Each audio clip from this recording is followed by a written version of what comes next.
Idan har kana da budurwa masoyiyar kuɗi, ma'ana dai ina nufin budurwar da take son ka don kuɗinka, to ka tsaya ka ji. Mace din ta so ka don kuɗi ba laifi ba ne, hakan ba laifi ba ne. Ai addini ma ya ba mu damar mu yi soyayya don kuɗi. Kaga idan ka lissafa, kai ma kana son ta ne don kyawu, ko don gidansa an ba ta tarbiyya. Kaga idan ka haɗa da kuɗi an yi duro kenan, kowa ya samu abin da yake so.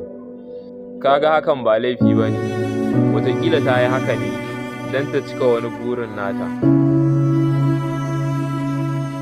Don haka kawai ka yadda a yi duro, kowa ya samu abin da yake so kawai, a wuce ku.